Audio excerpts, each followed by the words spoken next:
Barva je predvsem energija, ki jo zazna človeško telo in je najmočnejše ima največjo zaznavnost, ker je več kot 50% ljudi nas je vizualnih tipov osebnosti. Ampak ne samo to, je tudi vibracija, ki jo zaznava cel naš organizem. Ne glede na to, ali mi to vidimo, ali hočemo, ali nočemo, se to dogaja. In v bistvu to čutno zaznavo povzroča elektromagnetno valovanje. Vsaka barva ima svojo valovno dolžino od 350 do 780, tako nekak mikronov. In od tega barve same imajo po svoje lastnosti, kako jih mi kombiniramo, dosežemo s tem posamezne učinke. Na hitro bomo šli, kaj sploh kakšne barve so, kako jih kombiniramo, da bomo lahko potem s temi učinki se malo poigrali. In sicer osnovne barve pač ta rumena, rdeča in modra.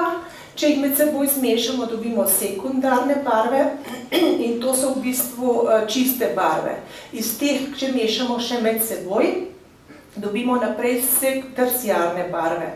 In vse to predstavlja ta Heringov krog. V nadaljevanju te sosedne barve, ki se pojavljajo v tem Heringovem krogu, tvorijo barvno harmonijo in so si sorodne. Potem, če pa mi med sabo mešamo barve, ki so si komplementarne, na tem krogu stojijo nasproti, pa dobimo najvišjo vibracijo barve, to je pa magenta.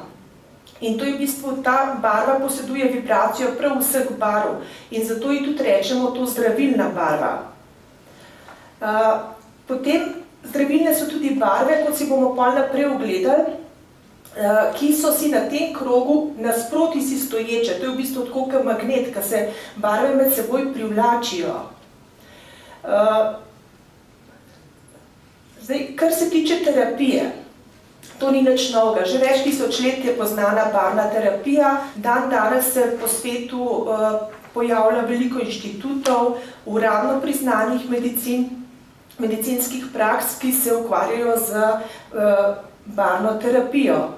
Naj tukaj navedem vsaj nekaj leteh, od verjetno dobro poznamo Rudolfa Steinerja, pa Elmana, pa Ota, v psihologiji tudi, skratka, pač nekaj teh navedenih in barve uspešno uporabljamo danes za zdravljenje različnih zdravstvenih težav.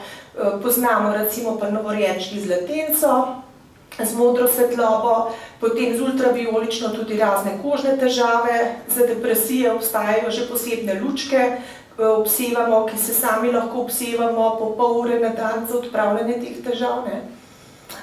In v bistvu, če zdaj gledamo naprej, če gremo, človek je energijsko bitje in je del narave.